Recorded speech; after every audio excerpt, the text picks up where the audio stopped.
किसान भाइयों, धान में बालियाँ निकलने के बाद एक अवस्था आती है फ्लावरिंग वाली अवस्था। जिस समय धान में फूल आते हैं उस अवस्था में हमें धान की कैसे देखभाल करनी चाहिए, क्या हम इस समय गलती कर देते हैं जिससे हमारे जो दाने हैं वो सही से नहीं बन पाते हैं। आज की वीडियो में हम यही जानने वाले हैं कि धान में फ्लावरिंग की स्टेज में हमें कौन सी गलती नहीं करनी चाहिए। तो अगर आप एसआरजे खेती चैनल पर नए हैं तो चैनल को सब्सक्राइब कर लीजिएगा और साथ ही इस वीडियो को लाइक भी ज़रूर करना। किसान भाइयों, धान में बालियाँ निकलने से पहले कौन सी खाद डालें, धान में बालियाँ निकलने के बाद कौन सी खाद डालें, इन सभी विषय पे मैंने पहले बहुत सारी वीडियो बना दी है। तो अगर आपने मेरी वो सारी वीडियो नहीं देखी है तो हमारे चैनल पे जाइए, धान की बहुत सारी वीडियो आपको देखने को मिल जाएगी।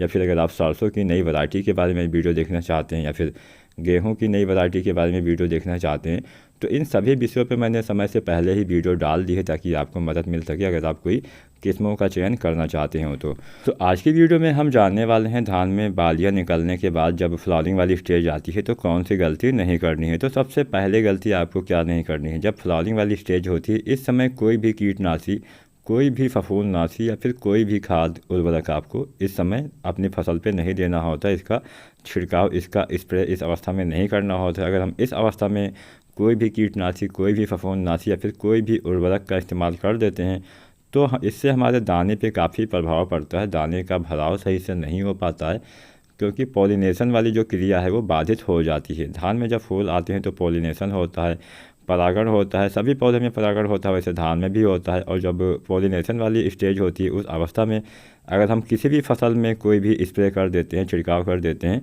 तो उसका परागण क्रिया में काफ़ी बुरा असर होता है। सही से परागण नहीं हो पाता है, सही से पॉलिनेशन नहीं हो पाता है, जिससे जो फूल बनने के बाद जो हमारे दाने बनते हैं वो सही से नहीं बन पाते हैं। कभी कभी दाने खाली रह जाते हैं। तो इसलिए इस अवस्था में हमें जब धान में बालियाँ आ रही होती हैं उसके बाद में जब फूल आते हैं लगभग 80 से 90% जब बालियाँ आ जाती है तो फ्लावरिंग वाली स्टेज आ जाती है। लगभग 10 से 15 दिन तक हमारी धान की फसल में फ्लावरिंग की स्टेज रहती है।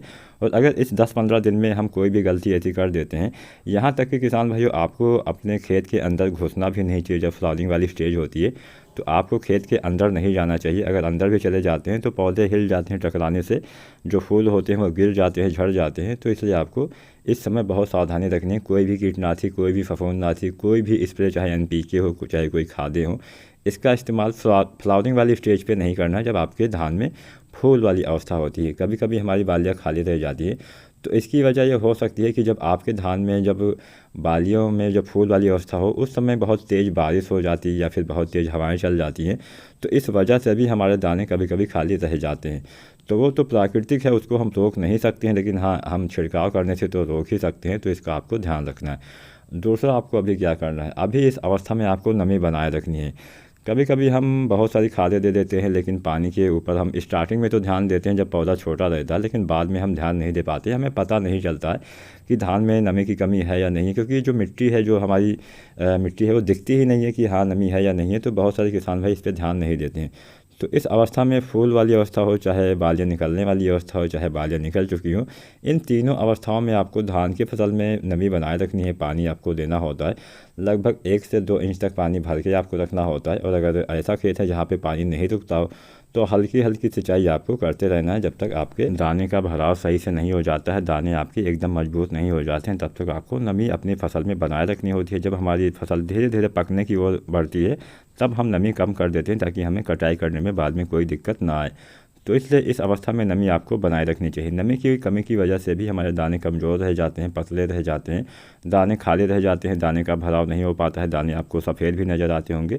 तो हो सकता है आपके पौधे में नमी की कमी रह गई हो। इसके अलावा तीसरी बात पे आपको क्या ध्यान रखना है, तीसरे नंबर पे आपको ध्यान ये रखना है कि जब धान में फ्लावरिंग की स्टेज होती है या फिर बालियाँ निकल रही होती हैं, चाहे दाने हमारे बन गए होते हैं, इन 2-3 अवस्थाओं में धान में सबसे ज़्यादा कीटों का अटैक होता है, सबसे ज़्यादा बीमारियां, सबसे ज़्यादा रोग इसी अवस्था में लगते हैं जो सबसे ज़्यादा नुकसान भी हमें पहुंचाते हैं। तो अगर इस अवस्था में कोई भी बीमारी आपको दिखे, शुरुआती लक्षण दिखे, तो जब शुरुआती अवस्था होती है तो लक्षण काफ़ी कम मात्रा में होते हैं, ज़्यादा पूरे खेत में एक साथ तो कोई बीमारी फैलती नहीं है। कहीं पे भी आपको कोई लक्षण दिखाई दे तो हाँ तुरंत ही उसका आपको उपचार करना होता है। जो दवाएं होती है उससे संबंधित उसका आपको उपयोग करना चाहिए। हाँ फ्लावरिंग की स्टेज है तो थोड़ा दिन तक आपको रुक जाना है, जब दाने में फ्लावरिंग वाली अवस्था खत्म हो जाती है तब आप कर सकते हैं, या फिर फ्लावरिंग की स्टेज नहीं है उससे पहले आप ये सारी चीज़ें कर सकते हैं। वीडियो पसंद आई है तो लाइक ज़रूर करना और चैनल पर नए हैं तो SR आरजे खेती चैनल को सब्सक्राइब कर लेना। ऐसे ही जानकारी संबंधित वीडियो आपको देखने को मिलते रहेंगे। धन्यवाद।